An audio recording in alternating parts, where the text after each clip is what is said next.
Hello, I am Benbouzid Yazid, Doctor of Physics at the University of Jalfa. To the beginning, I would like to thank the organizers of this conference. I present in this poster a simple work entitled Analyzing Monte Carlo Data, Methods and Applications.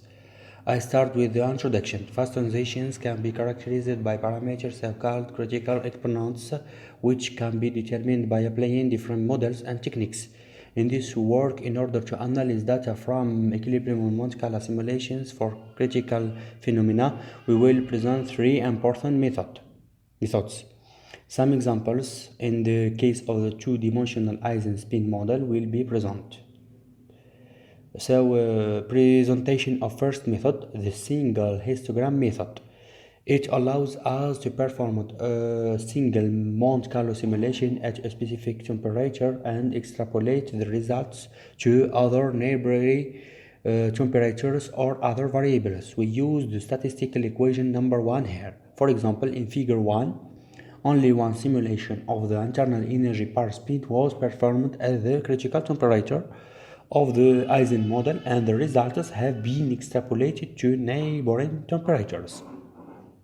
The extrapolation agrees well with their true result until we move well away from the critical temperature. In this method, we can represent a histogram curves to show what the limits of the extrapolation should be.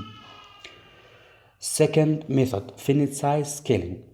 This method gives a way to extract values of critical exponents and critical temperature by observing the variation of the measured quantities when the size of the studied system changes using scale equations.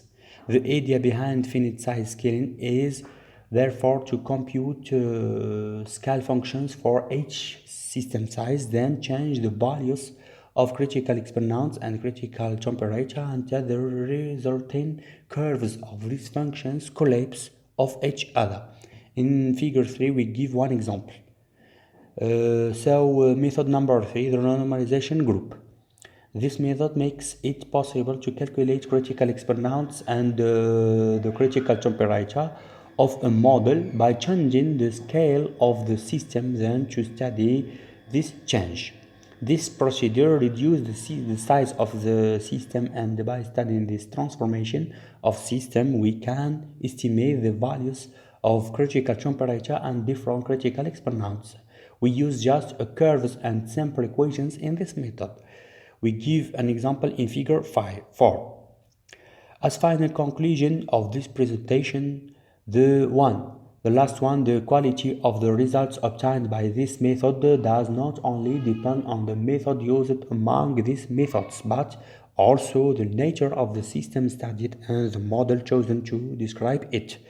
In general, the methods presented make it possible to give good results when studying critical phenomena. Thank you for your